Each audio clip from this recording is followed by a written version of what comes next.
Hey, hockey fans, and welcome back to another edition of Puck My Life. Tonight, I am joined with Cody. How we doing there, sir? I'm doing great tonight. Excited to talk about some Ontario Hockey League hockey. Yeah, I'm excited to talk about this too. I just got back from a 2-game hockey road trip that I went on with Jose and Caleb. Went and saw the Ferris State Bulldogs, and the next night, the Western Michigan Broncos. Then you also had a game experience just recently. You want to tell everybody where you went? Right here, Las Vegas. Watched the Nice. Golden Knights take on Detroit Red Wings, my favorite team. So, out-of-town fan, always a fun time. Yeah, and I'm excited to talk about that one. I'm excited for the rest of us. Looks like pretty much all 5 of us are going to be able to go in the beginning part of March. We're looking to go see the Vegas Golden Knights. I think they're playing. Is it the Flyers?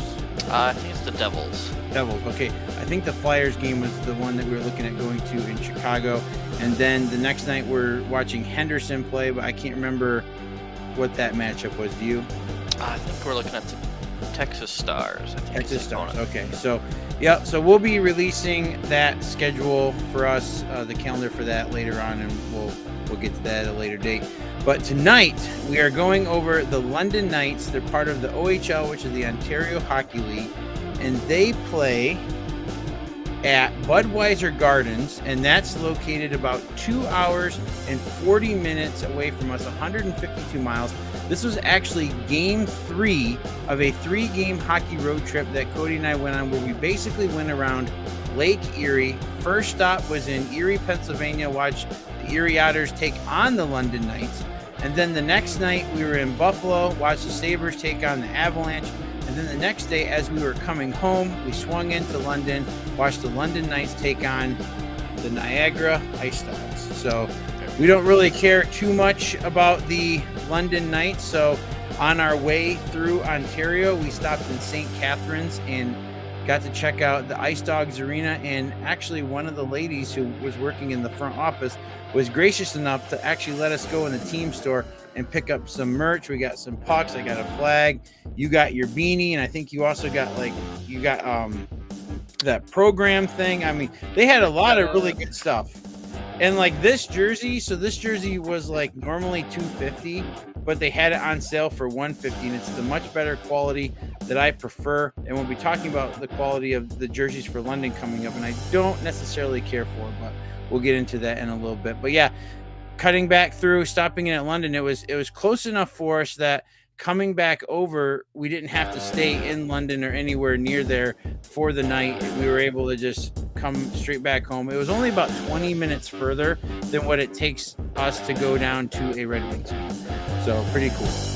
And so the London Knights play at Budweiser Garden. Cody is actually going to give you a little bit of information about Budweiser Garden. Yeah, so the Budweiser Gardens are located in downtown London, which I think I'd passed through downtown London once before. This is both of our first times, I think, spending any significant amount of time down there. And a really nice area down there, lots of restaurants. We went to a really nice Korean barbecue joint not too far from the arena. And they got this really nice market right across the street. Lots of good food over there. A really nice bakery that I may have had to help myself too. And they had a little Christmas festival going on, so lots of neat stuff to do before the game if you want a little bit of shopping, get some food, or food before or after the game. So the Budweiser Gardens, I think it's one of the nicer OHL arenas I think I've seen. I feel like you would agree. Pretty large. I think it holds about just over 9,000 for hockey. I think for concerts it can go up to about 10,000. They built it in 2002, so I think it was about 42 million Canadian. They built it. It's kind of neat. On the opposite corner from the main entrance here, that we got this picture of, they actually rebuilt it to look like the original historic inn that used to be located. It was the Talbot Inn that used to be located there. So throughout I think the London Knights have had a lot of success here. Since they went in here in 2002, they've hosted 2 Memorial Cups in 05 and 14. And then they also hosted a Toronto Maple Leafs preseason game in 2014. So lots of neat stuff that's happened in this barn. Yeah, and it's a really cool arena to go to. The concourse isn't very big. I mean, it was kind of a little bit smaller. Kind of remind me a little bit of the Scotiabank Center, or it used to be Air Canada Center downtown. What's it called now? The Scotiabank Arena? Scotiabank Arena, I think. Or Scotiabank Center. Arena, yeah. Something. So like, Scotiabank. it kind of reminded me like the size of the concourse. It seemed like it was a little more tight knit for the size of the building. And like Cody said, yeah, it definitely, 9,000 people, and this is actually a really cool building. I really liked it a lot. I thought it was set up very well for hockey. A lot of great viewing angles, not any sharp angles for the upper bowl. You didn't have to, worry about, getting any anxiety up there. Just a really well built, well thought out arena. All right. So first thing we like to talk about in these game experiences is the parking. So for us, we actually parked in this parking lot right in front of the arena, right outside the main entrance here. And you can see where those cars are parked. There's actually like a little kiosk that's in front of that first car, that first maroon car. And basically you go up there, you pay for parking by the hour. So we just went in and put however many hours we were going to be there for that night. I think our parking in the time we got there was like 4 or 5 hours or whatever. We paid up to like the end of the night. And then you just pay right there at the kiosk, go put the ticket right in your car, and you're good to go. So that parking lot, it was actually decent size, but for the London Knights, they have a really big fan base, so that will fill up quickly now. So there is a lot of other outlying lots and parking garages. You are going to pay a lot more if you do that. And then if you see the other lot that's located behind the building, where you can kind of see that yellow car and that green dumpster, that is where the team buses were, and that's also where the players are parking. So you can't go back there. So just stay to that front lot if you get there early enough. Like Cody said, there is the market across the street. There's plenty of places downtown to go eat. There's bars and stuff to hang out. So I would suggest get there early and then spend some time in downtown London. It's a wonderful city to go explore. All right, next up is the tickets. So for the tickets, I'm just showing you one of their upcoming games. This is right from their website, and they are playing the Saginaw Spirit on Friday, February 3rd at 7 p.m. And the tickets are $30.50 with a $5 processing fee. Now that's just for the lower bowl. They're a little bit cheaper up top. And Cody, do you want to actually kind of go into our ticket buying process and how we kind of ended up getting our tickets and almost missed out on going to this game? Yeah, so I think we kind of picked a date and a game on the schedule that was going to work for us probably 2-3 weeks in advance, which, I mean, with OHL games, I mean, we've never had any issue getting tickets, day of or anything. So, I mean, 3 weeks in advance, just taking a gander more or less. And then, I mean, there for that game 3 weeks in advance, there were less tickets available than there were for this game right now.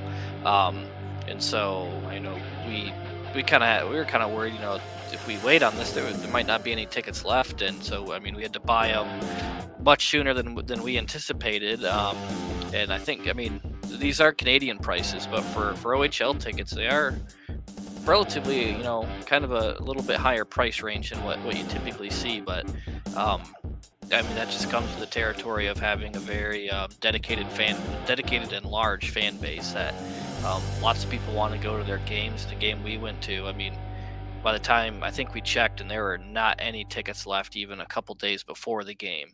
So it was, I mean, it was a sellout crowd, and I'm glad we were able to get our tickets. Usually we prefer to sit lower bowl, but we were just happy to be able to get in the building, and that meant sitting upper bowl.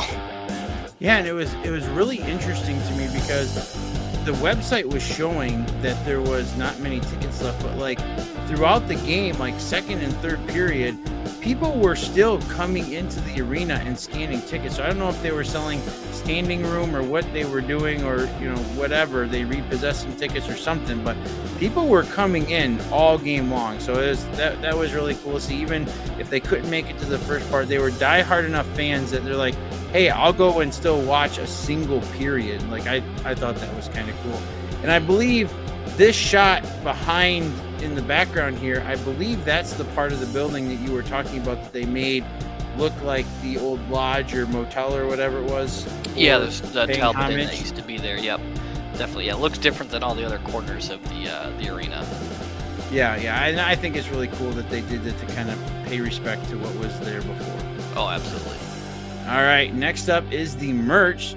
So we're going to take you guys into the London Knights Armory, which is located just inside those main doors right as you go through security to your right.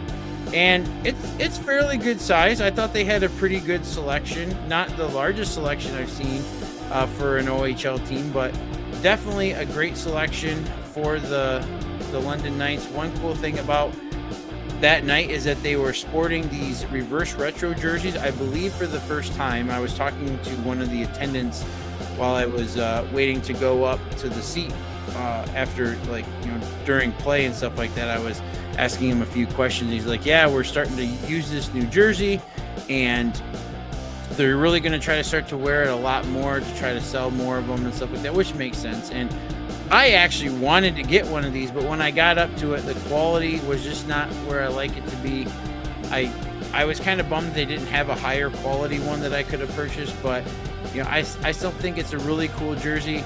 Maybe after a while I'll get worn down and I'll maybe pop on it. I'm not 100% sure, but I did like how they had this set up to look like the locker room and everything. And by the end of the game, there was only like 5 of these jerseys left on, they're flying on the racks. People are excited for that reverse retro, and with the jersey quality, I mean, I think it's a supplier issue, because if you've seen a few of our other OHL game experiences, I think this is not a problem unique to London. I think it must be a CCM issue that's going on. Yeah, and like the jersey I'm wearing right now is more on par with the type of quality that I like. And this retail, before they marked it down, was $250. These retail was $150. So you are paying up for that. So I'm hoping that they do offer a more premium option in the future. And just behind where this side of this like locker room setup was, just back there, they did have where you could actually go and you could have your jerseys customized and everything with your name on the back if you just wanted a number, if you wanted to copy a player or whatever. It was really cool that they offered that service there for the fans. And of course, pucks. They had a lot of pucks there. They only had 2 variations, and we ended up buying the 2 different variations that they did have. And so it was really cool that they did start sporting the reverse retro puck with the OHL logo there on the back. And then we got the standard puck that they have, official OHL team puck. I was kind of hoping that they would have the one that was more like bronze that they offered at Saginaw. One cool thing about Saginaw is that they do sell jerseys, or not jerseys, but they sell pucks for other teams when they're in town. And so maybe one of these days I'll just pick one of those up when I'm in Saginaw, because I did want that one. But yeah, I thought the pucks were really cool. I was not expecting them to throw the reverse retro logo on the puck. Were you? No, I was pleasantly surprised to see that. Kind of fun to be. And they're really affordable. I think they're $5 Canadian. So I mean, when in Rome, gotta pick them both up. Yeah, and I'm hoping that in the future, a lot of these other teams will start using the reverse retro logos in making jerseys, T-shirts, and especially pucks. So that was one thing that I really liked about the London Knights. All right, next up is the concessions. So they did have like your typical like fried food and pizza and stuff like that. The grandstand, pizza, pretzels, beer, ice cream, popcorn, hot dogs. And then these were just some of their prices. And you also have to think about this too, guys. This is in Canadian pricing, so it is a little bit more for us in the US. But I thought their prices were pretty comparable to other OHL teams. I felt like they were a little bit higher than I would expect for an OHL game, but not much higher. I mean, combo number 1 there, you're getting a burger and a beer for $14.50 Canadian. And then what are your thoughts there, Cody, on combo number 2? You get a large popcorn, you get 2 pops, and then they throw in a bag of Twizzlers for $19. Salty and sweet must be the couple special or something, or hand that to the kids and hop them up on sugar and salt. I think combo number 1 actually doesn't. I mean, compare that to a restaurant. I guess you don't get fries, but the burgers look good. I mean, I think I'd go for combo one if I was hungry. Yeah, it definitely the food definitely smelled good in there, and we actually had the Korean barbecue ahead of time, as Cody was saying, so we didn't actually get any concessions here, but it seemed like everything was fairly priced for the experience. They did have like this tiki bar with some of your mixed drinks and more of your fruity adult beverages, and then they have to have the Budweiser King Club. I mean, it's Budweiser Gardens. And it never ceases to amaze me how many times I go around these arenas and take photos of these different parts of the arena, and how I always get somebody. It seems like at almost every game, I'll have to do like a compilation of all the different times this has happened where people are just staring me down, like this guy in the 50-50 vest. He's like, what is this guy doing? And he's like, is he taking a picture of me? Like what? And he didn't actually say anything to us, but we're taking a picture of the King Club. It's a really cool bar located on the first level. There's just a few like bar stools on the side with like a railing and like that table railing thing for you to drink and then just get right back to the game. So I thought that was kind of cool. I mean, with it being Budweiser Gardens, I mean, they had to have a big Budweiser spot, and they did. All right, next up is the atmosphere. So one cool thing that they did during intermission was they took the LED lights that were up on top and they made the whole ice look green, which I thought this was really cool, and the picture turned out great. I thought it'd be cool if more arenas did something like this, like during intermission. Some of them, they just kind of dim the lights and that's about it. But yeah, I just thought this was kind of cool that they did that. And then we'll show you in a clip here in a second, but this was really neat that, you know, a lot of times you go to games and they'll, like, we were just in Ferris and they had like this big blow up dog and they kind of ran out the dog's mouth. And then there was in Orlando, they had the big polar bear and they kind of ran underneath the polar bear. I thought this was kind of cool that they had a blow up castle that they ran through. That's the first time I've seen something like this. So I thought that was kind of neat. So I'm going to play a clip here of the intro and kind of give you an idea of what it was like building up the atmosphere here at Budweiser Gardens.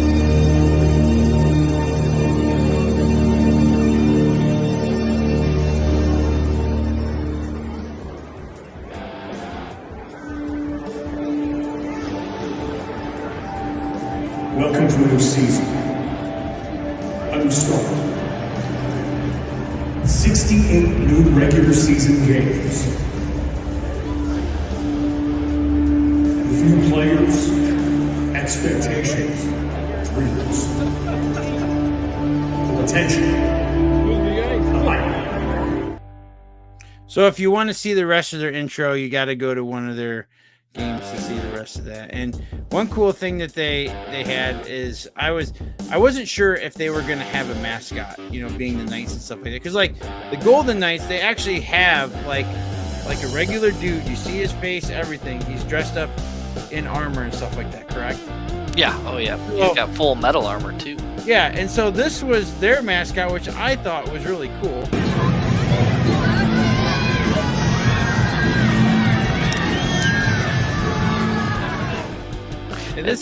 Think of it till see this. But he definitely gives you like old Fisher Price '90s like Castle Knight vibes, doesn't he? Yeah, a little bit. And I thought I don't know if this was what they were like anticipating from the get-go, but I thought it was kind of odd that he had this big like beer gut.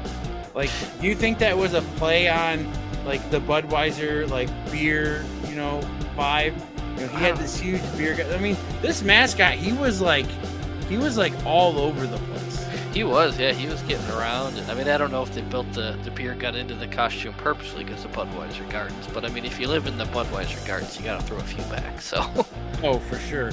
And one thing I thought was cool with him too is you didn't see it in this video because he didn't have it with him, but I was like wondering if he had like a sword or something, and actually he did. So his sword was actually like made into a hockey stick. We're going to show you a little bit of a pan view of what it was like during intermission when the Little Tykes were playing, and you can kind of see what I'm talking about, where they took his sword and turned it into a hockey stick. We got a few battles going on right there at the center ice. Make some noise, that fans.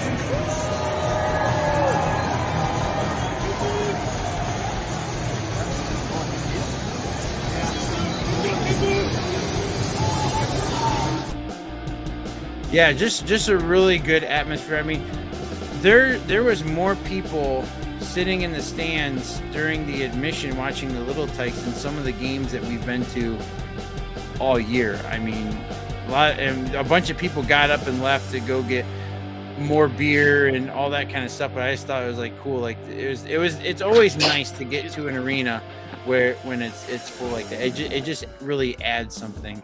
And then you wanted to bring this up, Cody. You want to talk about what happened during one of the admission breaks with the that contest that they had going on? Yeah, so I can't remember. Like I said, I can't remember if it was during a intermission or like a TV stoppage when they were shoveling the ice. But they did a little trivia game with a fan. And for this game, they chose. I think he was like a 16-year-old kid. Couldn't have been more than 17. But he like answered the trivia questions and he won. And the little game was sponsored by like a local windows and doors company. So this kid like they spun the wheel, and it was like 50% of like the things were for doors and windows, or you could win a jersey. So you know that kid sitting there, 17-year-old kid, he wants to win a jersey or a puck or heck even a free Whopper at Burger King or something. But no, Yeah. it lands on the windows, and this like 16-year-old kid wins $1,000 off doors and windows. So exciting to have a big old stack of doors and windows at 17. Yeah, and you could definitely tell, even though he was like holding, he's like, yeah, thanks guys. Like he really wanted the jersey. He's like, come on, just give him the jersey, man. Like I felt bad for that kid. Gave me a good chuckle. Yeah, it is what it is. I'm sure his dad was happy that he got it. I was like, all right, I can get a new front door. I was like, Get stained glass. yeah. It's like, but anyways, it is what it is. All right, next up is the puck score. So I gave him a 9 for parking, 9 for tickets, 9 for merch, 8 for concessions, and a 10 for atmosphere. Give him a score of 45. What are your thoughts? Yeah, I absolutely agree. Definitely like the parking for being in a downtown situation, like absolutely great parking. Usually, that's kind of the consequence of being downtown is that you don't have good parking. But that parking lot right out front, that really makes it really easy to literally just park and walk into the game. The tickets, like we said, you do want to get them ahead of time, and they're going to be a little bit pricier than your typical OHL game, but the caveat with that is that means people want to go. There's going to be a lot of people there, and that definitely, there's a reason they got 10 out of 10 atmosphere. And then the merch was great. I really enjoyed it. I would definitely say like not the best that I've seen in the OHL, but certainly above average. I've seen much worse. And then for most things, I don't think we talked about it other than the pucks, but most things there where I felt were pretty affordable, especially, I mean, for us coming over with American dollars, exceedingly affordable. But even for folks in the Canadian economy, I thought things were affordable. I guess they make up for that on the concessions a bit, but overall I thought it was great. Yeah, and we didn't. All we got from the armory was just the pucks. We didn't get anything else. Like I said, we stopped in St. Catharines and got this gear. And actually, it was really cool because when we were able to stop there and they had this jersey, I was really excited because if you hadn't seen our video where we talked about the OHL and the QMJHL, the top teams and the top jerseys that we want to, top teams we want to see, and the top jerseys that we want from each of those leagues, this was actually on that list for myself for the OHL. So I was really happy that I was able to grab that. And Cody and I were like one of like, I think like maybe 10 Ice Dog fans like in the arena. Like it, that might be a bit generous. Yeah, that might be a little bit generous because so the guy, when we first got there, he was talking to you, and what was it? He thought we were part of the team, or we were family members or something. Yeah, because I think before going to this game, like I knew that Niagara Ice Dogs are a relatively newer team. They're not the most popular team in the league, but I guess the fan base is so low. I mean, like we were one of, at best, 10 out of 9,000 people there that were there to cheer for the Ice Dogs. So when we were going up to our section to sit down, the usher, saw that we were wearing Ice Dogs gear, and then because they have such a small fan base, I guess he assumed that the only reason that we would have traveled to London from Niagara to go see a game is because we're clearly associated with somebody on the team. And so he, I think he made a comment of like, oh, which player are you here to see? And I'm like, oh, we're here to see the team. He's like, oh, well, are you looking to, are you here to like meet your player after the game? I'm like, not that I know of. And then he's like, well, they go like after the game, they'll be down here, yada. And I mean, that guy, he thought we were, family members or friends or associated with the team somehow. But I mean, we literally bought all the gear like two hours before we got to London. Yeah, like we said earlier, it's like I don't like the London team itself. I like the arena, I like the atmosphere, everything, but the team itself, we cheered against them in Erie, and we cheered against them in London. So it didn't. I've cheered against them and said, they're kind of. I feel like they're the evil empire of the OHL. Like they're always good. Yeah, it's a good. People hate them for it. That's a good way to put it. And as far as the WoW/X Factor, I just gave them another one more point, just because I thought this experience from start to finish, even though we probably should have tried to order our tickets a little bit sooner to get lower bowl, I felt like everything was just good, pretty much all the way around. I felt like there wasn't really any hiccups at all, from getting in the arena to finding parking.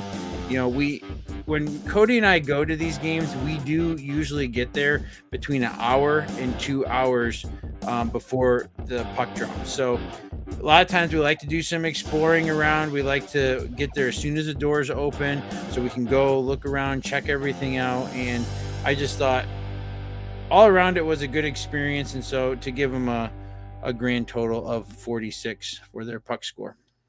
All right, so what's left for us to cover? We just got a few things we want to go over before we let you go for the night. And so as we start to knock the list down, the list builds itself back up. So like I said, this past weekend, Jose, Caleb, and I went and saw the Ferris Bulldogs, and the next night we saw the Western Michigan Broncos. I don't know what I was trying to say, but it wasn't that. And so we went and saw both those teams, added them to the list, and so it's starting to build itself back up. So there's still 12 teams left for us to knock out. The next one that we are going to do is the Toronto Marlies, and that's from a small, quick road trip that Cody and I had out to Toronto, Windsor, home. It was quick. We'll go over more of that later on, but yeah, that was a really good experience. Can't wait to talk about that. All right, so this is pretty much what we've done for the month. I know the month is almost over. As far as I know, we never know. You never know where we're going to end up. So we might squeeze one more in, probably not. But yeah, this is what we were able to do for this month. We are still trying to figure out some things for next month, and Cody has actually got a small announcement. So if you want to go ahead and go over that really quick, because it kind of affects a few things, but not really. So if you want to just go over that real quick. Yeah, so currently I am located here in Michigan, but in the near future I will be relocating back to Arizona for work again. So I'm looking forward to being back out in the Southwest. I love it out there, and hopefully that'll open up some more opportunities for some of those Western game, West Coast and Southwest teams. When I was out there previously, we were able to knock out the Arizona Coyotes and the Tucson Roadrunners. So hopefully that'll open up an opportunity because when we went to the Coyotes, that was at their former arena, the Gila River Arena, where for a whole myriad of reasons you can find, probably if you follow hockey news already, you don't need us to explain it, but the Coyotes no longer play at Gila River Arena. They're playing at the brand new Mullet Arena, a state-of-the-art college hockey arena, not NHL, but that's where they're playing for the next few years. So hopefully that, I don't know about this season, maybe next season, maybe 2023-2024 season, we'll get a chance to go out there and see that, because it's kind of a unique opportunity. So we'll see. That'll be coming soon, not in the immediate future, but the near future. Yeah, I'm sad to see you go, but I knew that it was short lived, that you were going to be back here, and Cody and I went on a lot of great trips, saw a lot of great teams, a lot of hockey that we were not expecting to see. Like, if you would have asked us before the season started, like, hey, you guys are going to be going to Montreal and Armada and doing this and doing that, it's like, we wouldn't have believed you. And so I'm really thankful and fortunate for the time that I've had with Cody. I gotta stop talking about it because I'm getting a little teary-eyed talking about it. It's been an amazing time having you back. It's gonna be rough having you gone. Cody is one of my best friends. He has been for a long time. And man, I gotta compose myself. But anyway, so yeah, I'm really looking forward to having him out west so we can start to knock out some of these other teams. So it's really going to change the dynamic moving forward for next year. I'm currently on pace to do 25 teams this year. So if I do hit that mark, I am going to set a goal next year to do 25. And so having Cody out west and having him over there is going to help out a lot in trying to diversify the games that we go to. So if you want to know what other games that we've gone to and the games that we're going to, head on over to @PuckMyLife. We've been getting a lot of traffic over there, a lot of good feedback, messages from people. It's been great. We love all you guys. It's been awesome. If you see there, we have reels, we have the regular posts, we have these highlight tabs. Click on the highlight tab. There's over 300 clips and pictures within our highlight tabs. I actually had to make a new one for the NCAA hockey one because we had already filled up 100 different story posts for NCAA hockey. So we're already starting on the next one. We've gone above and beyond what I was expecting for this season. I thought that we would only do 15 arenas between September and the end of the season, but I've already hit 15 and it's not even the end of January yet. So I'm really looking forward to what's going to come up for us on the horizon. You just never know what's going to come. We got some stuff planned, but there might be some more stuff on the horizon. Who knows? And if you go on our Instagram page and you see the Linktree link, click on that. If you're watching this on Rumble, you can subscribe to us on YouTube if you'd rather consume our content over there. Or if you're on YouTube and you'd rather consume our content on Rumble, you can do that as well. The links are there. Then also you see the Arena Tour link and then the Sports Leagues map link. I will go over those in just a second. So the Arena Tour map is a map of all of the arenas that I've been to. Now, Cody has been to 2 NHL arenas that I have not been to, which is Ball Arena for the Avalanche, and then you've also seen the Golden Knights. So hoping to add those to my map sooner rather than later. But as you can see, we definitely do have a high concentration around the Michigan and Lower Ontario area. But there's a ton of hockey in the area, and there's still a ton of hockey to go. And you can see there is a few outliers out there. I've seen 3 teams in Florida, and then the 2 that Cody was talking about, Arizona and Tucson. And then we've also been fortunate to go up to Alberta and see Edmonton Oilers, the Oil Kings, and the Calgary Flames. So you can go on there, check out this. It's a really cool resource if you want to see exactly where these arenas are located.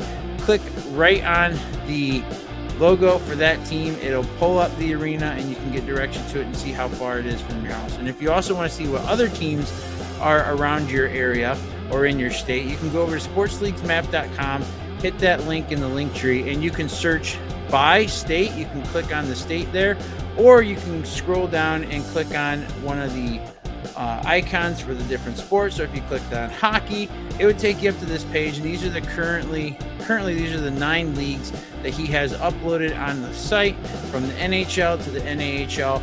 And this basically, it's the same type of map as what we showed you. You can click on the team, see exactly what the name of the arena is, get the website, get the phone number, whatever you need.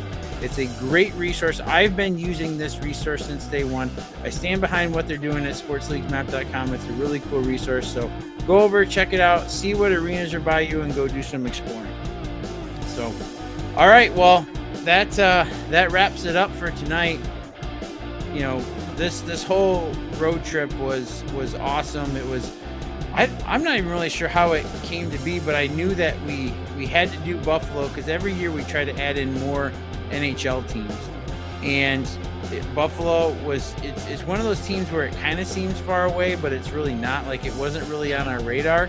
And then we're just like, well, what about Buffalo? And so ultimately we were able to string together this 3-game road trip. It was really good, one of my favorite ones of the year so far. So I was really excited that we went on it. How about you, Cody?